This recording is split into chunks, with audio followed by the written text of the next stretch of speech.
Bonjour, bienvenue à vous dans cette vidéo où je vais essayer de réparer un ordinateur. Donc c'est ce Asus R556Y. Le problème de cet ordinateur, le client me dit il ne démarre plus.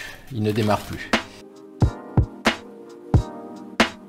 Donc dans l'ordre, ce que je vais faire, évidemment je vais essayer de l'allumer déjà dans un premier temps.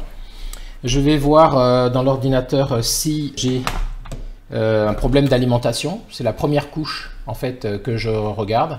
Dans votre ordinateur, vous avez l'alimentation qui permet de faire entrer de l'électricité dans l'ordinateur. Une fois que l'ordinateur est bien alimenté et qu'il n'y a pas de problème sur les composants internes de la machine qui peuvent mettre la carte mère en sécurité, à ce moment-là, sur la carte mère, vous avez le BIOS. Donc quand vous allez appuyer sur le bouton d'allumage, elle va se mettre sous tension et le BIOS donc va se démarrer. Si on arrive jusqu'au BIOS, ça veut dire que la plupart du temps les composants sur la carte mère sont OK.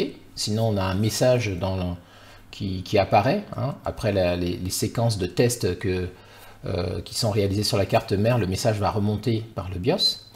Et donc si on arrive au BIOS et que après c'est le Windows qui ne démarre pas, on est à la troisième couche.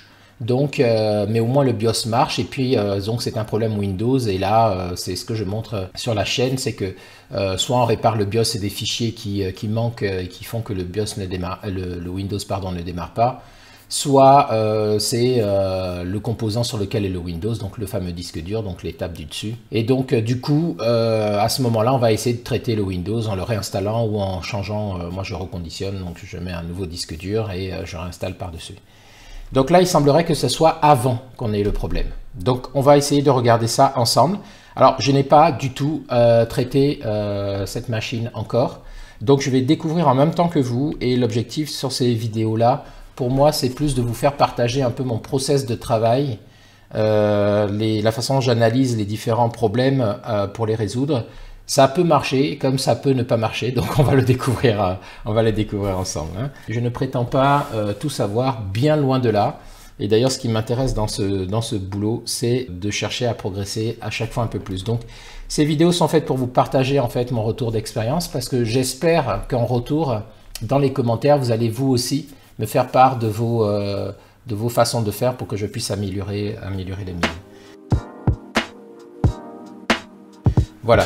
Allez, donc c'est parti. Donc première chose, on va brancher parce que c'est un vieux PC, donc je ne sais pas si la batterie tient encore. Donc je branche et ce que je vais regarder tout de suite, je vous le mets là, je vais regarder si le circuit de charge en tout cas nous indique qu'il y a la tension. Donc manifestement là il y a une tension parce que vous voyez quand je retire, hop, il n'y a rien, il n'y a plus d'allumage de diode et puis quand j'allume, ok, donc ça c'est bon signe, ça veut dire que ça ne peut pas venir donc de notre chargeur.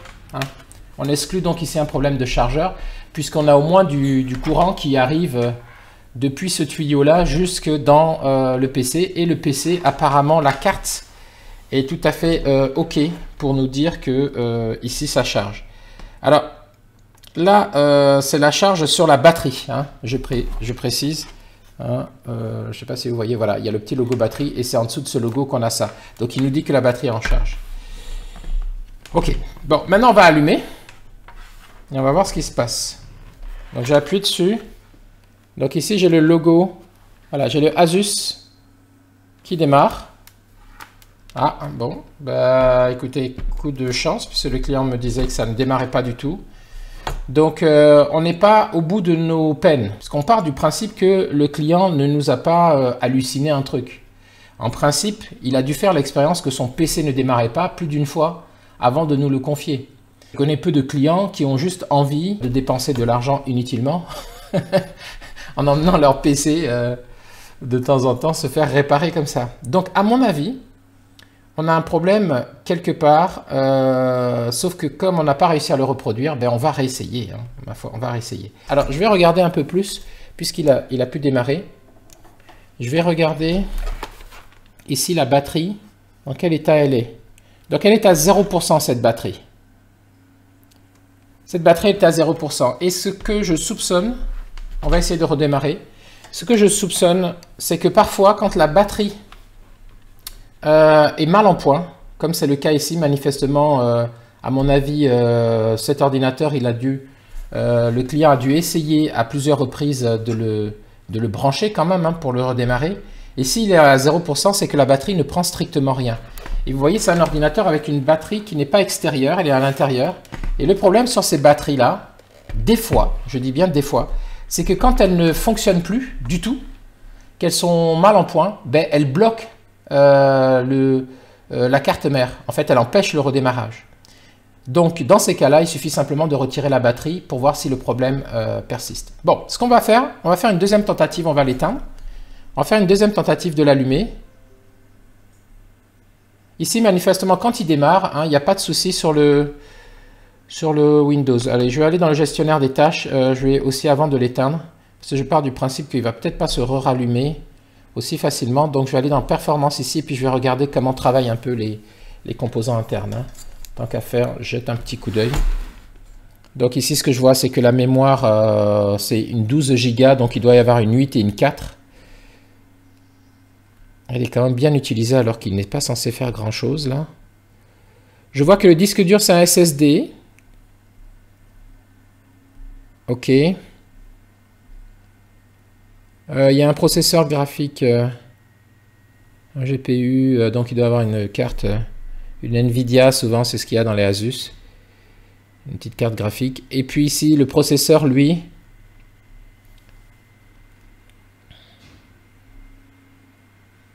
bon, je vois qu'il travaille aussi pas mal là. Mais rien de bien alarmant. Ok, bon, manifestement, les composants de base, c'est ok. Donc, si on a souci, ça sera avant.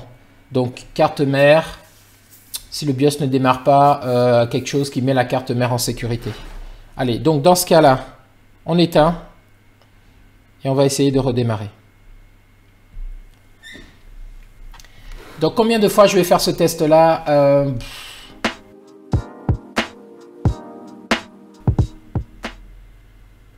Alors, combien de fois je vais faire ce test-là? Donc, moi, je vais le faire jusqu'à reproduire le problème. Parce que je pars du principe que le client n'a aucune raison de me raconter des histoires. Allez, on essaie de le redémarrer une deuxième fois.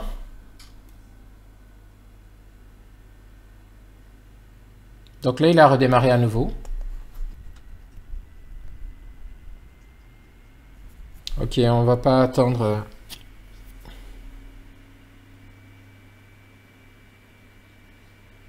Bon, je note un bruit de ventilation, je ne sais pas si vous l'entendez. Alors, des fois au démarrage, c'est normal que ça ventile comme ça. Surtout sur des vieux PC.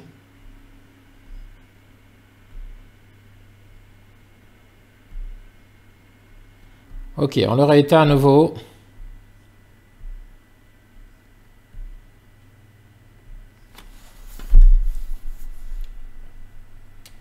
Donc c'est le deuxième, la deuxième extinction. Je vais essayer de répéter encore plusieurs fois jusqu'à tomber sur le souci. Donc je vais débrancher ça parce que ça peut venir aussi. Je vais débrancher mon alim et je vais la rebrancher. Ça pourrait venir aussi d'un faux contact ici. Donc avant le BIOS, ça ne peut être que des problèmes électriques ou des problèmes de composants sur la carte mère qui mettent la carte mère en sécurité si l'électricité fonctionne ou l'électricité elle-même qui envoie des tensions un peu bizarres qui sécurise la carte mère. Ah. Donc troisième essai, il a redémarré.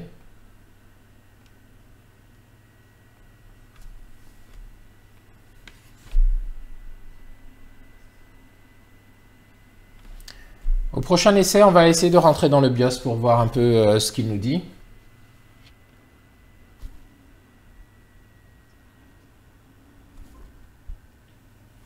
Alors ici, on remarque hein, que malgré le fait que la batterie soit en charge là, depuis tout à l'heure, il me dit toujours 0%. Je devrais être au moins à 1% quand même. Ça fait quand même 5 minutes que c'est en charge. Donc à mon avis, Il y a quelque chose de pas tout à fait net sur la batterie, et puis de façon un peu intuitive, là, comme ça, je me dis, ça ressemble plus à, ça démarre pas, ça ressemble plus à un problème électrique qu'autre chose. Dans le pire des cas, si je n'arrive pas à reproduire la panne, je vais retirer la batterie, et je vais demander au client de revenir chercher son ordinateur, d'essayer à plusieurs reprises. Et si on ne reproduit pas la panne chez lui, s'il n'arrive pas à reproduire la panne chez lui, à nouveau, c'est que ça venait bien de la batterie. Donc pour l'instant, je reste un peu focus sur cette histoire de batterie, parce que je ne vois pas de choc particulier qui me dirait que l'ordinateur a pris un souci. Je vais l'ouvrir tout à l'heure pour faire une petite inspection quand même de la carte mère vite fait. Allez, on retente donc une 4e fois.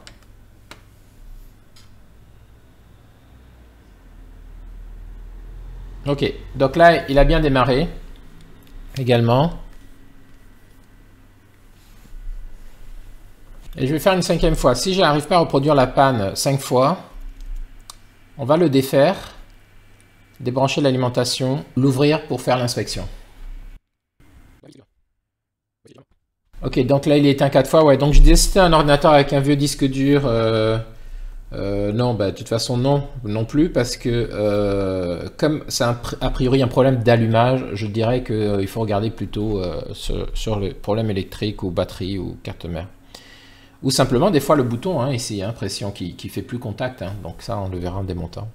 Bon, je retente une dernière fois, une 5e fois. Non, je l'ai entendu. Bon, ok, donc il a démarré 5 fois.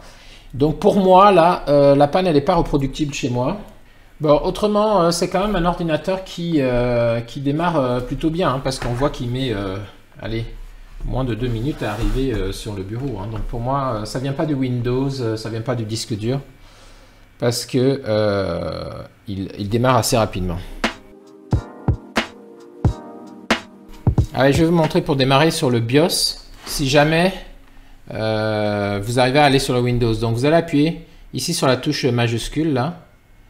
Et vous allez appuyer ensuite sur ici redémarrer. Donc voilà, je garde le doigt enfoncé sur la touche majuscule, j'appuie sur redémarrer et je reste enfoncé comme ça jusqu'à ce qu'ils me disent préparation. Donc là il va, voilà. Donc là vous voyez, je suis arrivé donc sur le menu de récupération. Je ne sais pas si vous voyez bien, oui. Donc là ici on va aller en dépannage ici. On va aller dans options avancées.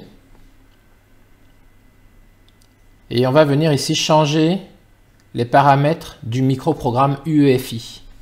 Je ne sais pas si vous y voyez. Voilà, sur ça. Et là, quand je vais cliquer dessus, il va nous demander si on veut redémarrer. On va dire on redémarre. Et là, il va redémarrer automatiquement sur le BIOS UEFI. Voilà. Donc ça, c'est une autre technique pour redémarrer rapidement sur un BIOS. Si vous ne voulez pas, si vous arrivez évidemment à aller jusqu'au Windows, sinon avant il va falloir aller chercher les touches de démarrage BIOS, vous allez sur internet, vous regardez ça, vous tapez le modèle et la marque, vous tapez BIOS Key, K-E-Y, et puis ça va vous donner ça. Donc ici, alors, il y a un truc qui me pose un problème là. Je ne sais pas si ça vous a sauté aux yeux à vous aussi, mais vous voyez qu'ici il me dit qu'il voit une barrette totale de barrettes de mémoire, il voit 4 Go. Alors que tout à l'heure, il me disait qu'il avait 12 Go. Donc ça peut aussi être un indice. C'est-à-dire qu'en fait, on a une barrette de mémoire dedans qui est mal gérée. Et donc, la fréquence pourrait perturber l'horloge, une des horloges qui gère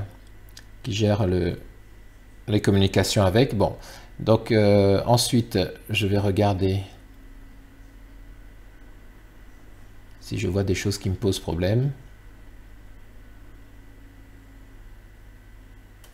Il démarre bien sur le Windows Boot, ok.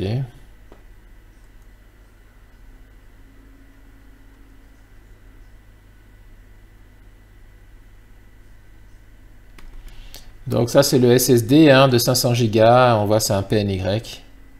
Bon, pour moi le BIOS est pas mal. Qu'est-ce qu'il y a dans le Secure Boot? Peut-être c'est pour ça que... Bon, ok, le Secure Boot, il est enable.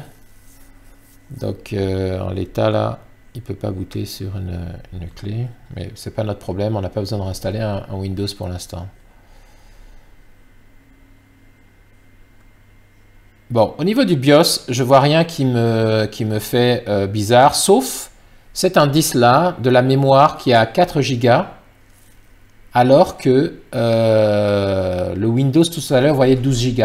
Donc ça veut dire qu'il y a la barrette de 8 Go qui semble être un souci.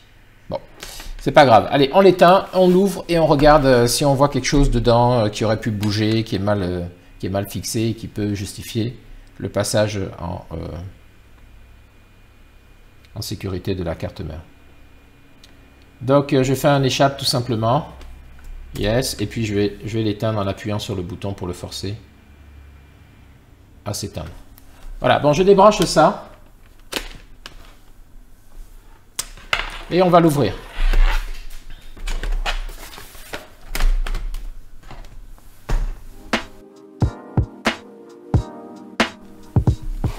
Alors on voit directement ici qu'on a les emplacements pour la mémoire.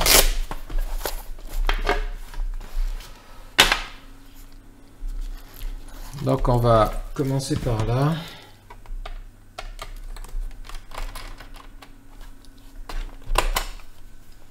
Ah, petite subtilité. C'est que là on a bien un emplacement pour la mémoire. Quelle est la barrette qui est dessus? Alors c'est la fameuse 8 Go. Voyez, on le voit au début de la DDR3 8 Go. Donc j'ai ici une barrette de 8 Go qui, je ne sais pour quelle raison, elle n'est pas reconnue par le BIOS, mais elle est reconnue par le Windows.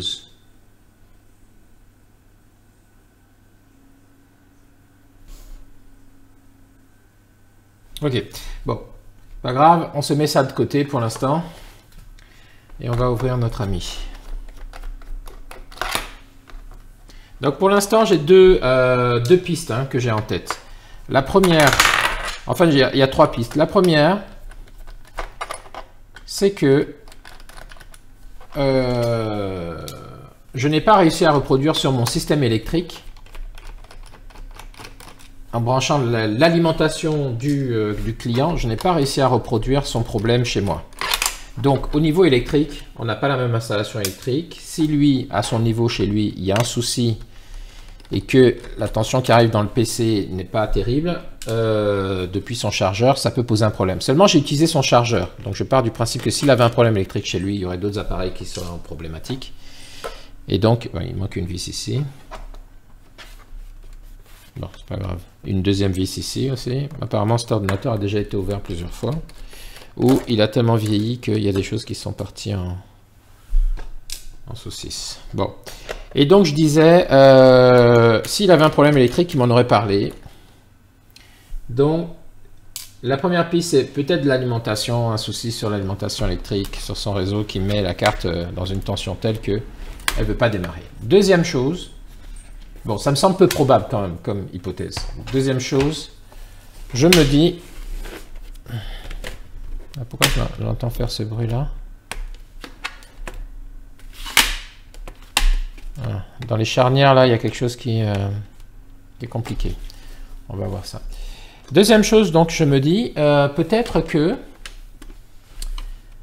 s'il me disait que ça n'arrivait pas du tout au Windows et qu'il n'avait aucun signe de fonctionnement, peut-être que donc c'est un composant sur la carte mère qui le force à se mettre en tension parce que soit court-circuit, mais là elle a redémarré à 5-6 reprises chez moi sans problème, donc la carte mère semble fonctionner. Et les composants aussi. Donc ce que je peux me dire, c'est que la seule différence entre lui et moi, c'est que quand il a vu son problème et qu'il a mis son ordinateur dans sa sacoche pour me l'emmener, il a un peu bougé son ordinateur et du coup on se retrouve dans une configuration où, alors chez les Asus là des fois on peut avoir, bon, je vois que ça vient pas, donc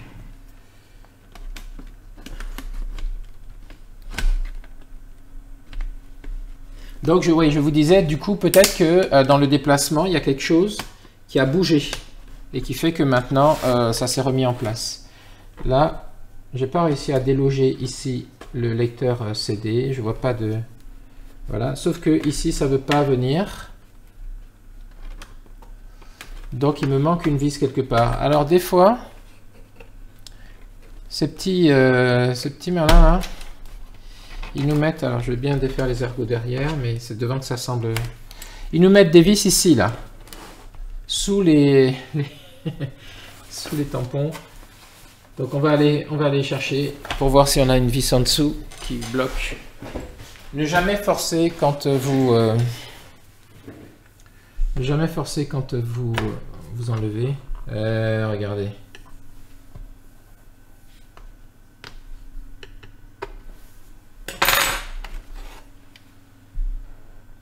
Non, ici j'en ai pas.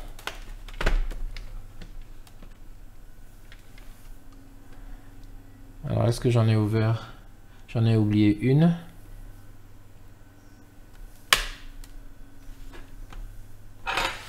On va voir sur l'autre quand même. Non, j'en ai pas de ça sur les tampons. Alors, pourquoi?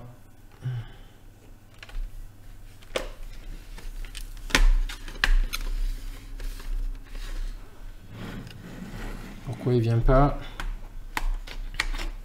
On va défaire là-haut.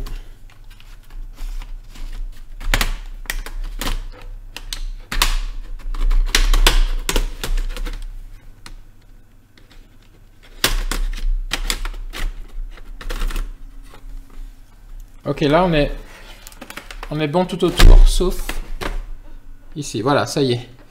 Bon, il n'y avait rien, c'était juste bien enfoncé. Alors là, on a les nappes, je ne sais pas si vous les voyez. Voilà, vous voyez les nappes pour... on a une nappe ici pour le pad.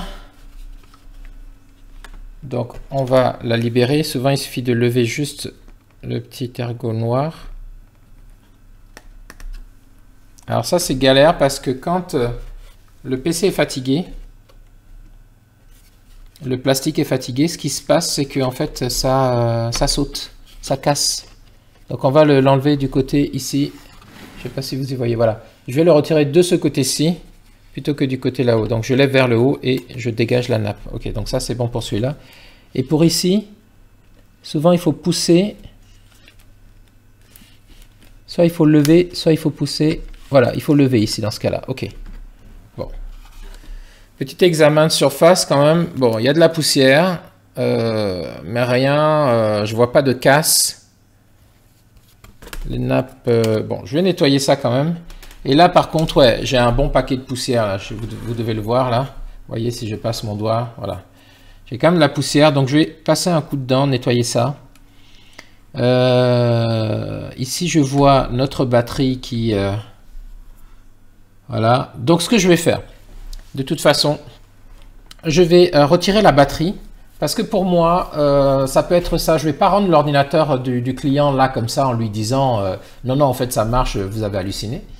Je vais quand même faire une action, c'est de retirer la batterie parce que ce qui me semble le plus probable, hein, c'est qu'en fait, c'est la batterie qui vient poser un problème et mettre l'ordinateur sous tension parce qu'elle dysfonctionne complètement vu qu'elle ne charge plus. Vous avez vu, elle est à 0% et on n'arrive pas à aller plus loin. Pour moi, le souci, il devrait certainement venir de là avant d'incriminer quoi que ce soit. Donc, je vais retirer la batterie du client, je vais la garder avec moi quelques jours et je vais demander au client de me faire un retour, d'allumer son ordinateur tous les jours là pendant la semaine qui arrive et de me faire un retour pour me dire est-ce que il a pu reproduire le problème. Et s'il n'a pas pu reproduire le problème, à coup sûr, je partirai sur le problème de la batterie et donc je lui proposerai qu'on change la batterie. Donc je prendrai la référence et puis je changerai la batterie et on aura le problème qui sera réglé. Voilà, donc là je retire la batterie. Ok, donc la batterie a fait contact à ce niveau-là. Ça, c'est sûr que c'est pas la batterie d'origine. Ah non, si, c'est bien la batterie d'origine, il y a marqué Asus dessus. Mais ça me paraît bien cheap hein, pour une batterie Asus. Bon, ok, je garde la batterie. J'enlève. Je vais passer un petit coup de nettoyage là-dessus, là. Et on se reprend juste après. C'est juste que je vais faire démarrer ma soufflette. Donc ça va faire du bruit pour rien. Et on se reprend juste après.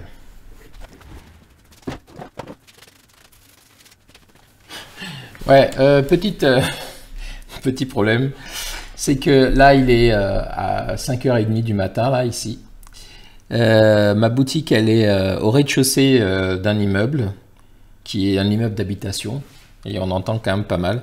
Donc je vais pas lancer le compresseur à 5h30 du matin, les gars. Et les nanas d'ailleurs, s'il y a des dames qui regardent. Et donc ce que je vais faire, je vais utiliser la petite astuce, c'est vous prenez un pinceau comme ça, et puis c'est très bien pour enlever la poussière.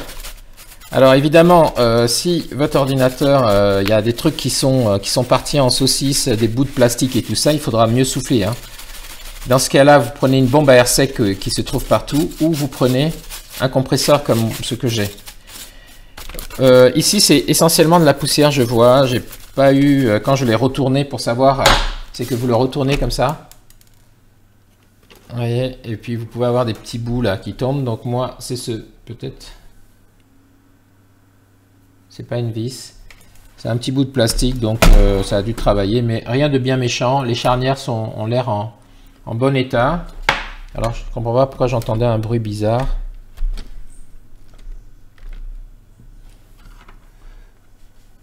Non, ça a l'air pas mal. Ok, donc je nettoie le tout là.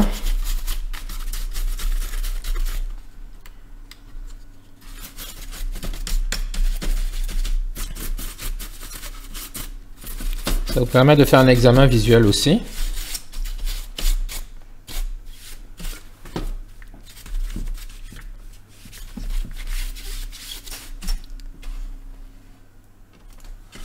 Bon, dites-moi hein, en commentaire si vous auriez eu d'autres pistes, d'autres réflexions par rapport à ça.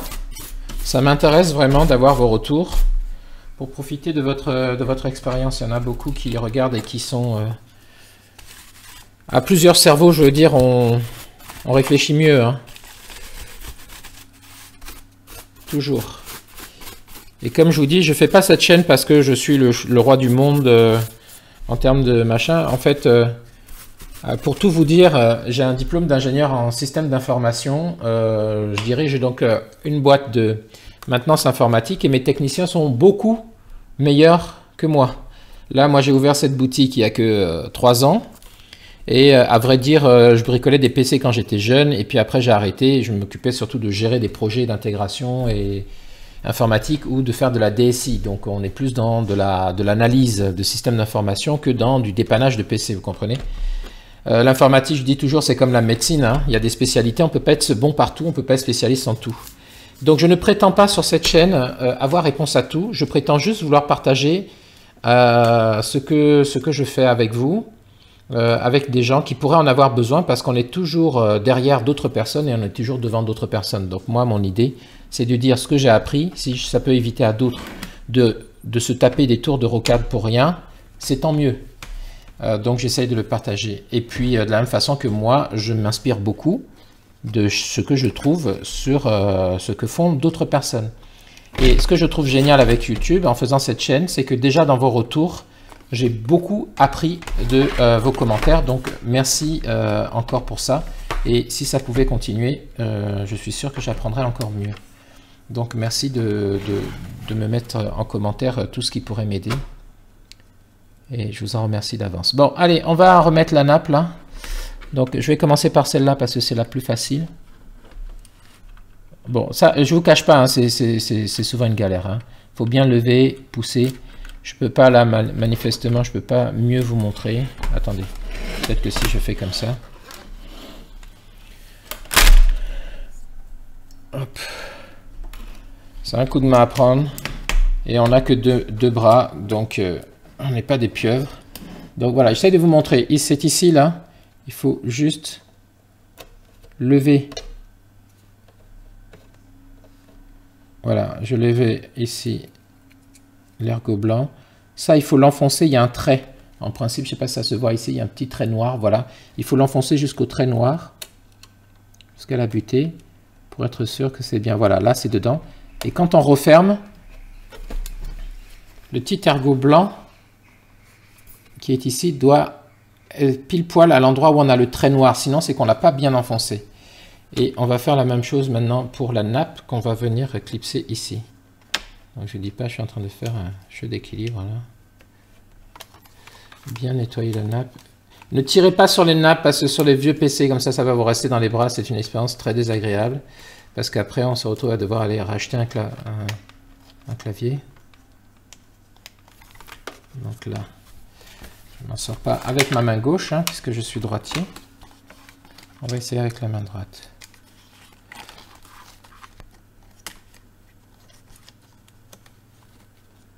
Bon, de toute façon, vous n'y voyez rien, je pense. Donc, c'est pas la peine que je m'escrime à essayer de vous montrer en même temps. Je vais juste le faire et puis on va pouvoir avancer dans la vidéo. Mais voilà, avant de retirer vos nappes, vous regardez bien comme elles sont mises.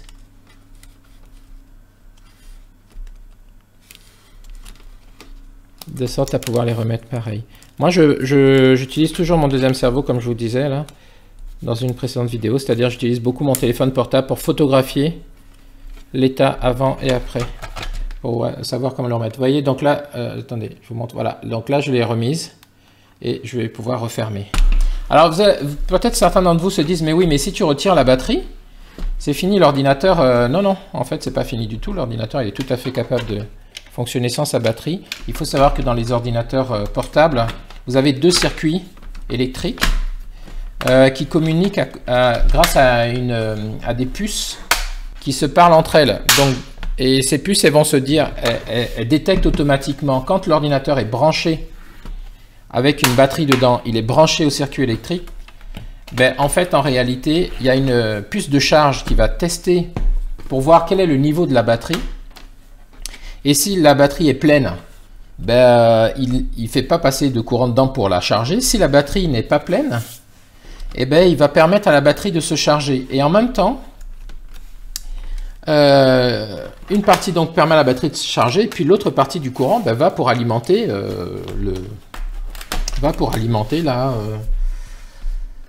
le PC, puisque vous êtes sur secteur. Et puis, si jamais il détecte que le PC n'est pas branché à l'électricité, au chargeur, dans ce cas-là, c'est le circuit de la batterie qui prend le relais directement pour alimenter le PC. Alors, par contre, le PC, il a toujours besoin d'avoir une alimentation électrique d'une manière ou d'une autre pour pouvoir gérer son horloge interne. Le BIOS, vous savez, il vous affiche toujours l'heure alors que vous n'avez pas démarré le Windows alors que l'ordinateur est éteint. Ben ça, c'est la pile CMOS. Vous savez, il y a une petite pile qu'on voit dans les PC. Je vais vous montrer, ça ressemble à ça.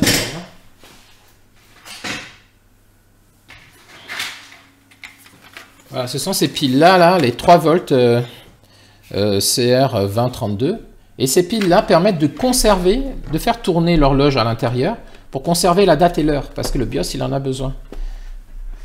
Voilà. Et donc, quand vous avez un PC où ça démarre et que le BIOS vous dit qu'il vous affiche une heure qui n'est pas bonne, c'est simplement parce que, en fait, cette pile, elle est fatiguée.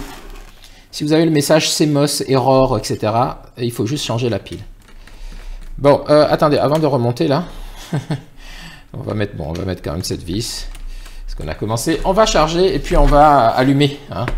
Toujours tester quand vous ouvrez et que vous fermez, toujours tester. Alors maintenant, on n'a plus de batterie du tout, hein, donc je suis obligé de charger, de brancher au secteur avant de chercher à l'allumer, sinon il ne se passera rien évidemment. Ok. Et puis, on appuie pour démarrer et on regarde ce qui se passe.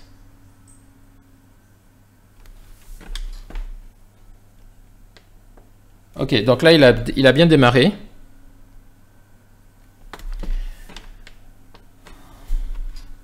Ouais, là, il va redémarrer, donc on est pas mal.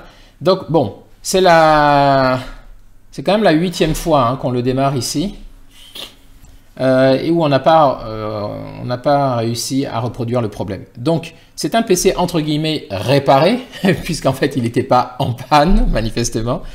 Et comme je vous dis, je crois toujours les clients. Donc, je pense qu'effectivement, il a dû expérimenter cette panne à plusieurs reprises.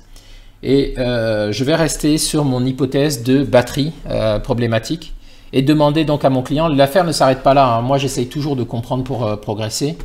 Qu'est-ce qui s'est passé? Puisque pour moi, il n'y a pas une question de chance. Si ça s'est produit, c'est qu'il y a bien eu un phénomène. Le tout, c'est de comprendre quel phénomène s'est passé. Donc, je vais demander à mon client d'observer son PC dans les jours qui suivent et de venir me dire s'il a pu reproduire le problème, s'il arrive à le reproduire. S'il arrive à le reproduire, donc c'était pas la batterie, et à ce moment-là, on partira sur autre chose. Je vous mettrai, alors je ne referai pas une vidéo pour ça, mais ce que je ferai, c'est que là, je vais publier cette vidéo et je mettrai dans une semaine un commentaire supplémentaire dans la description pour dire ce que c'était. Comme ça, si vous voyez cette vidéo-là, vous revenez dans une semaine ou 10 jours, le temps que mon client me fasse un retour. Et comme ça, il nous dira si, je vous dirai finalement si c'était ça. Et si jamais je dois réinstaller la batterie, racheter la batterie, je ferai une vidéo exprès pour vous montrer où je trouve mes batteries. Et puis, comment je remets la batterie. Bon, vous avez vu, c'était rien de bien extraordinaire, mais je ferai quand même une vidéo là-dessus pour ceux que ça peut aider. Ceux que ça pourrait aider, pardon. Et puis, comme ça sera complet. Ça sera une partie 2. J'intitulerai celle-là partie 1 et je mettrai partie 2. Voilà. Si le client ne veut pas de batterie parce qu'il l'utilise essentiellement sur un bureau en charge, là, donc dans ce cas-là, on ne s'embêtera pas. Et puis voilà. Bon, ben voilà, écoutez, pas besoin d'aller plus loin. Je vais arrêter cette vidéo ici, hein, parce que vous savez comment on revisse, je suppose. Vous me l'avez vu faire. Il reste que 3 vis. Donc, en conclusion, on ne comprend pas toujours ce qui se passe hein, quand les clients nous disent qu'il y a un problème. Des fois, on n'arrive pas à le reproduire. C'est pour ça que je vais faire ces vidéos, je vais les continuer sous vos encouragements. Merci de vos retours. Ces vidéos en live, je vais les faire. Et peut-être même que dans quelques mois, je ferai carrément des sessions en live. Si ça vous intéresse, dites-moi. Ou là, on pourra être en direct ensemble et puis interagir. Parce que là, je vous parle, mais vous ne pouvez pas me poser vos questions au fur et à mesure. Donc, pour ceux que ça intéresse, je pourrais lancer un live comme ça, une fois par mois pour commencer. Et puis, prendre un PC d'un client et puis essayer de partir de A à Z. Ce qui est intéressant toujours, hein, c'est ce que je dis, on a les outils, mais ce qui est intéressant, c'est la méthode. Hein. Donc, c'est intéressant de partager, d'échanger autour de ça pour donner en fait un process, une méthode qui permet de A à Z de faire des checklists comme ça, un check-up pour pouvoir aller jusqu'à la panne, identifier la panne. Voilà, et puis ça me permettrait d'apprendre directement de vous et puis peut-être d'échanger aussi avec vous. Alors, j'ai jamais fait ça, je ne sais pas si ça peut marcher, mais si on n'essaye pas, on ne peut pas savoir. Donc, dites-moi. J'ai bien compris que ce format sans coupure là vous intéressait, même avec des erreurs et puis des petites choses comme ça. Donc je vais essayer de le faire systématiquement quand je peux sur les machines des clients. Et puis pourquoi pas lancer un live aussi une fois par mois. Donc dites-moi ce que vous en pensez, donnez-moi vos retours par rapport à ça. Voilà, bon, quant à nous, c'est OK. Alors évidemment, vous avez vu, ce PC est un peu sale, donc je vais le nettoyer avant de le remettre au client parce que je pars du principe que sinon ces pauvres PC, on les maltraite un peu et ils sont jamais propres. Voilà. Je vous remercie d'avoir suivi cette vidéo. J'espère que d'une manière ou d'une autre, elle vous sera utile. J'ai essayé de partager quelques informations avec vous qui pourraient peut-être être intéressantes, surtout sur cette histoire hein, de batteries qui peuvent empêcher un PC de démarrer. Donc ayez ce réflexe-là. Retirez la batterie et puis branchez le PC, essayez de redémarrer. Essayez de redémarrer pour voir... je disais bonjour aux voisins. Essayez de redémarrer le PC pour voir si ça fonctionne ou pas, sans la batterie. Des fois, ça fait des miracles et dans ce cas-là, il vous suffit de commander une nouvelle batterie, ce qu'on verra certainement dans une autre vidéo. Je vous remercie d'avoir suivi cette vidéo et je vous dis à très bientôt donc, dans une prochaine vidéo. Au revoir.